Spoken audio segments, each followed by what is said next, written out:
की बातें करते हैं। इलेक्ट्रिसिटी होती है दो प्रकार की, एक होती है स्टैटिक और एक होती है डायनामिक। देखो लिखा हुआ स्टैटिक और डायनामिक का ही दूसरा नाम करंट है। डायनामिक का मतलब होता है मूवमेंट, है ना। स्टैटिक का मतलब होता है रुका हुआ चार्ज। स्टैटिक का मतलब होता है रुका। जैसे आपने इस चीज को फील भी किया होगा कि भाई कभी हम सफर से होके आते हैं, गाड़ी में बैठे हैं, सफर से होके आते हैं, और जैसे ही गाड़ी से बाहर पैर रखते हैं और गाड़ी का ऊपर जो सरफेस होता है, ऊपर की छत जो होती है, उसको टच करते हैं तो करंट लगता है, झटका लगता है। या फिर कभी आप कारपेट पर चल करके जाओ और किसी दूसरे को टच करो जा करके, है ना, तो उसको भी झटका फील होता है। और कभी कभी हम बालों को कॉम्ब करते हैं, जब कंघी करते हैं बालों में, है ना, तो कंघी को आपने देखा होगा वो चिट्स जो होती है पेपर की छोटी छोटी, उनसे चिपक जाता है। इवन गुब्बारे को भी रगड़ते हैं, अगर बालों के पीछे उसको दीवार से चिपकाओ तो वो चिपक जाता है उसके साथ। ये सब कुछ स्टैटिक चार्ज के एग्जांपल है ना। अभी सर्दियां आ गई हैं तो कंबल निकल गए होंगे, है ना। कंबल में पैर मारो, कंबल में हाथ मारो, जहां जहां आपके नाखून, आपके हाथ पैर लगेंगे, वहां पर आपको चिंगारी दिखने को मिलती है। वो भी क्या है, वो भी स्टैटिक चार्ज का एग्जांपल है ना। वहां पर चार्ज जाके इकट्ठा हुआ रहता है, एक्यूमुलेट हुआ रहता है। मोस्टली ऐसा इंसुलेटर के अंदर ही हो सकता है। देखो चार्ज इकट्ठा कहां होगा, सोचना इस बात को। चार्ज इकट्ठा कहां होगा, जहां पर चार्ज को चलना अलाउ नहीं है।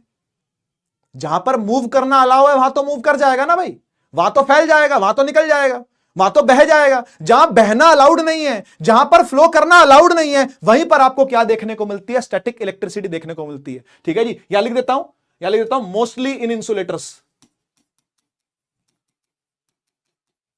तो यहां चार्ज इकट्ठा हुआ रहता है, फ्लो नहीं करता। स्टैटिक का मतलब होता रुका हुआ है, स्टैटिक का मतलब रुका हुआ, और डायनामिक का मतलब चलता हुआ। तो करंट इलेक्ट्रिसिटी जो है वो क्या है, डायनामिक इलेक्ट्रिसिटी है। इसके लिए आपको कंडक्टर चाहिए होता है। करंट इलेक्ट्रिसिटी के लिए क्या यूज होते हैं, मोस्टली कंडक्टर्स यूज होते हैं।